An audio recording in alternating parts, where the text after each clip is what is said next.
Hello, and welcome to a brief lecture covering the beginning of the Progressive Era in American history. The Progressive Era really lasts from about 1890 to 1920 and is more or less dominated by two different presidents, Theodore Roosevelt and Woodrow Wilson. Today, we're really going to focus on the events that lead up to the election of 1912 and the rise of Wilson. Some of the major events that we should be aware of for the Progressive Era are listed here. The first one is the Sherman Antitrust Act. This is a piece of legislation that was passed in 1890 to curb the growing power of monopolies and trusts. Remember, a trust is an organization that allows a specific industrial titan, sometimes we call them robber barons, to dominate a specific industry. They operate a lot like monopolies where a trust might control various railroads so that they can set the prices, or various parts of the steel industry so they can command whatever the prices are that they want for those specific things. The Sherman Antitrust Act was an effort to try to prevent those things from happening. During the late 19th century, powerful corporations really had started to dominate key industries like railroads, oil, and steel. These companies then formed trusts, which allowed them to control prices and eliminate competition. Public concern grew throughout the latter half of the 19th century over the potential for these monopolies to actually stifle economic growth and to harm consumers. The key provision of the Antitrust Act was that it declared illegal, quote, every contract, combination in the form of trust or otherwise, or conspiracy in restraint of trade or commerce among the several states or with foreign nations, end quote. So essentially, it made it illegal to try to constrain or restrain trade in any way, shape, or form. It also prohibited monopolies and attempts to monopolize any part of interstate commerce. Now, initially, the act was extremely difficult to enforce effectively because the language was vague and the judicial interpretations at the time favored businesses. This is critically the time in American judicial history when the contract is effectively king and when property rights dominate everything else. That's going to change pretty decisively as we turn into the 20th century here. However, over time, the act did become a crucial tool for combating anti competitive practices. And specifically, Roosevelt was going to be much more effective as a president because he would be able to break up some of these large trusts using this act. And it did it in a way that really encouraged economic growth and also very much encouraged free market economies. The next event is the Wounded Knee Massacre that also takes place in 1890. So, this is a somewhat difficult event to talk about because we're not exactly sure who fired the first shots. But regardless, on December 29th, 1890, at Wounded Knee Creek, which is in South Dakota, the 7th Cavalry Regiment of the United States Army attempted to disarm a group of Native Americans from the band of the Lakota Sioux. A shot was fired. Again, we don't know who fired first, but regardless, the cavalry opened fire with what are called Gatling guns, which is essentially an early machine gun. Hundreds of Lakota men, women, and children were immediately killed. The massacre really marks the end of one of the wars that we call the Plains Wars. These are wars against Native American bands and really results in the virtual destruction of the Lakota Sioux way of life. It remains more or less today a tragic symbol of the United States government's treatment of Native Americans. Coupled with this is the closing of the frontier. Westward expansion had been a defining feature of American history. However, by the late 19th century, most of the Western territories had been settled and incorporated into the United States. And so in 1890, the Census Bureau declared that there was no longer a discernible frontier line, a space beyond which the United Government could cast its sovereignty. This is really a turning point in American history. It had a profound social and economic implication as it signaled the end of manifest destiny and the era of westward expansion. And the United States had to adapt to a new reality, though it will engage in imperialism under William McKinley. Then there's the Panic of 1893. Remember, panics are what we would today essentially call a recession. a contraction in the economy that results in rising unemployment, slowing GDP, and usually a run on banks. This is before FDIC insurance, so banks aren't insured. So that means if the bank is not responsible, if it loans out its money in an irresponsible fashion and doesn't get repaid, when you go to withdraw your money, that money might not be there. And that's exactly what happened in 1893. It was an economic depression that began really with the collapse of the Philadelphia and Reading Railroad. But the causes were over speculation in railroads and a variety of other industries. So people investing more in these industries than they were actually worth, which resulted in a number of bank failures. Again, people went to get their money, they couldn't get their money back. And then, as a consequence of all these bank failures, there's a contraction of credit, which means that there's less banks available to lend money and there's less money in the economy. As a result of that, the economy will slow and will actually decline in its amount and size, and unemployment will rise. It's exactly what happened. There was a lot of social unrest, and it had a lot of significant impacts on the American society and in the public in general. This always happens during depressions and recessions, where people immediately afterwards will call for some sort of economic reforms. Those usually remain in place for a while, then people forget, we roll them back, and the process essentially repeats itself over and over and over again. The next is the election of William McKinley and the presidential election of 1896. This election really focused on economic issues at the time. The question was really the gold standard versus what's called bimetallism. And you had William McKinley, who was the Republican, who advocated for the gold standard. And then you had William Jennings Bryan, who's going to run a couple of times for president. He's the Democrat, and he is championing bimetallism. Let me explain what the difference is here today. Now, we don't today tie our monetary system to a precious metal. We don't. We have essentially what's called fiat currency, which means we can issue as much as we like. But prior to the era that we're currently in right now, which doesn't start until the 1970s, the United States and other nations around the world tied the number of paper currency to the amount of gold that was available in the United States Treasury. So if you follow a gold standard, what that's going to mean is that the United States can't issue any more currency than they have gold bullion to back it up. So obviously, if you're on a gold standard, the government can't issue as much money as if it were on a bimetal standard that's going to use silver as well. This tended to hurt rural individuals. It tended to hurt borrowers because if the government could issue more currency, then you could pay back your loan much more easily because there's more dollars and because the loan was structured in a way that it was issued in dollar currency. Okay. Now, this election was one of the most closely contested in American history. It reflected deep divisions that were going throughout this era over economic issues. McKinley's victory signaled a shift towards pro business, pro gold, pro standard economic policy going forward, and will have profound ramifications as we proceed. Now, obviously, one of the biggest events of this time period is the Spanish American War. The Spanish American War was brief but an impactful conflict in 1898. It significantly altered the United States on the world stage. We really hadn't been overly involved in what we would today call foreign affairs up until this point. Now, triggered by a combination of factors, including the Cuban independence movement, American sympathy for Cuban causes, and mysterious sinking of USS Maine in Havana Harbor, brought the United States into conflict with Spain over the question of whether or not really Cuba would be independent. And there are still questions over why the USS Maine, which was a ship, exploded and sank. But that turned into the casus belli, or the cause of the war. It was the thing that brought the United States in. The United States declared war on Spain, which still controlled Cuba and a variety of other territories around the world at the time. At this point in its history, though, Spain was very much on the decline. And the war, which was short lived, resulted in a decisive American victory.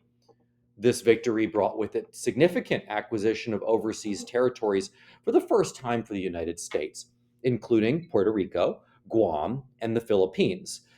Puerto Rico and Guam are still American territories today. The annexation of these islands ignited debates within the United States. There were proponents of expansionism, which argued that these territories provided strategic advantages, new markets, and opportunities for American influence. However, opponents raised concern about the morality of imperialism, the potential costs of governing these diverse populations, and threat to American democratic ideals. The war also transformed the United States into a global military power. The rapid and decisive victory demonstrated the strength of the American military and its ability to project its power overseas. This newfound military strength had profound implications for American foreign policy, as we're going to see in the 20th century, as the United States will increasingly insert itself as a major player in international affairs. Furthermore, the war had significant impact on American domestic politics. The debate over imperialism, which is sort of the founding of colonies. In European history at this point, we would be talking a lot about Africa and the partition of Africa, whereby European states will simply use armed force to take control over large swaths of that continent. That is imperialism. And imperialism fueled divisions that led to the rise in the United States of anti imperialist movements. The war also spurred significant military reforms, as there were some inadequacies of the US Army during the conflict, and those did become apparent. These reforms laid the groundwork for the development of a much more powerful and professional American military in the 20th century. It's also worth stating that the Spanish American War was the first major military conflict that the United States had been involved in since the Civil War, and did a lot to try to heal some of those old divides that still existed in American society. The next thing we're talking about is the Philippine American War and the debate over imperialism. The Philippine American War was relatively short, from 1899 to 1902. It started after the United States, following its victory in the Spanish American War, annexed the Philippines. This was very much against the wishes of Filipino nationalists who had fought on the American side, but for their own independence from Spain. It was a brutal and somewhat protracted conflict that ignited a fierce debate over American imperialism. The arguments for imperialism in this case were essentially economic in nature. They thought that acquiring the Philippines would provide the United States with a lot of economic benefits, because the Philippines had a lot of raw materials and they could have naval bases in the Pacific for the first time. It was very strategic for that reason and had strategic importance, and was seen as the stepping stone to Asia, and crucial for advancing American commercial and military interests in the region. There's also this argument called the quote unquote white man's burden, which is the argument that it was the United States' duty to civilize and uplift the disparate peoples of the globe, including the Filipino people, bringing the benefits of American democracy, education, and Christianity. If you remember when we discussed Manifest Destiny, you can hear a lot of the same overtures there. The arguments against imperialism was that it really violated American ideals. Americans were all about self determination of different areas, and this was clearly a violation of that. There were moral and ethical concerns.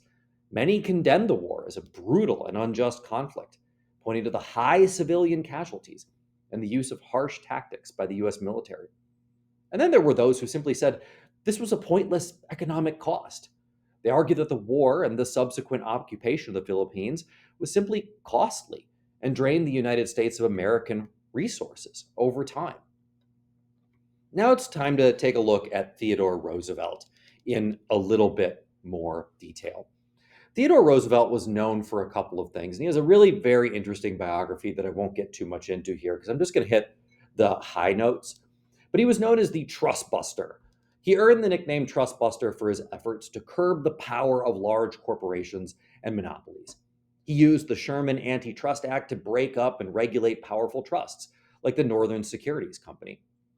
He's also known as for conservation, and really the first president who believed conservation was important. He set aside millions of acres of public land for national forests, parks, and wildlife refuges. He established the U.S. Forest Service and championed the protection of natural resources. He also founded what was called the Square Deal, and his domestic policy aimed to ensure the fair treatment for all Americans. It encompassed a wide variety of reforms, including consumer protections, workplace safety, and the aforementioned environmental conservation. He also plays a key role in the construction of the Panama Canal.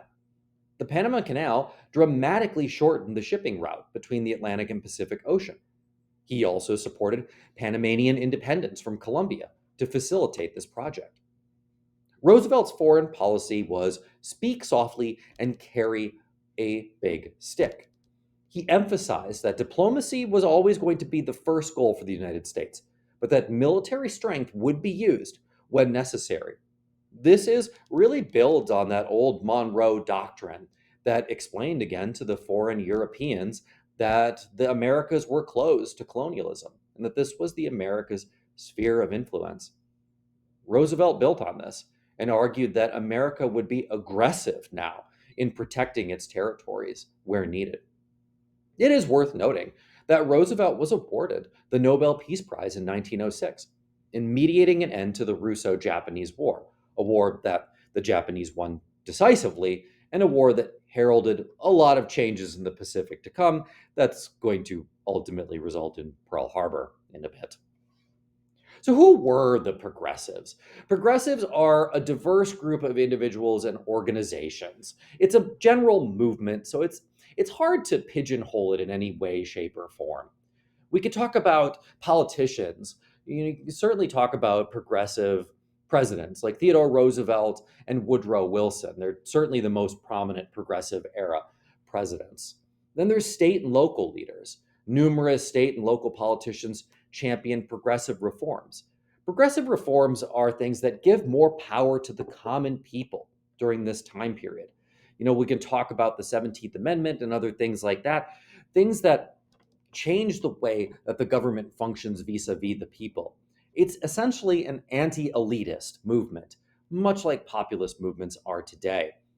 You can see Robert La Follette pictured there in the bottom right. He's the Wisconsin governor. He implemented a series of direct primaries and other reforms to increase voter participation. Then there were the social reformers. You can see Jane Addams there. She's sort of pictured in the top left. She founded the Hull House in Chicago, a settlement house that provided social services to immigrants and the poor. But there were others. Florence Kelley, a prominent advocate for women's rights and social justice. Ida Tarbell, a journalist who exposed corrupt business practices of Standard Oil in her groundbreaking book, The History of the Standard Oil Company. There are also what we call muckrakers, investigative journalists who exposed corruption and social problems in American society. Upton Sinclair's famous novel, The Jungle, exposed the unsanitary conditions in the meatpacking industry. There are also progressive labor unions, organizations like the American Federation of Labor, or AFL for short. They fought for better wages, shorter hours, and improved working conditions for their workers. And of course, we should remember that this is the era of women's suffrage. So there are organizations going on that are trying to obtain the right for women to vote. And they're going to get it eventually, just not yet. If you want to look at sort of the key characteristics of the progressives, you could say that one is a belief in progress. That they believe that society could be improved through social reform and political reform. They believe that government power could be used to intervene and address social and economic problems. There was a focus on social justice. Progressives sought to improve the lives of ordinary people, including workers, consumers, and the poor. There was also a faith in expertise. They believed that experts like social scientists and engineers could help solve problems and overall improve government efficiency. It's important to note that the progressive movement was a complex and diverse movement with a wide range of views and approaches. However, they all shared a common belief in the possibility of creating a more just and equitable society. And that brings us to an end of today's lecture. In our next lecture, we'll take a look at part 2, the critical election of 1912, the rise of Woodrow Wilson, and World War I.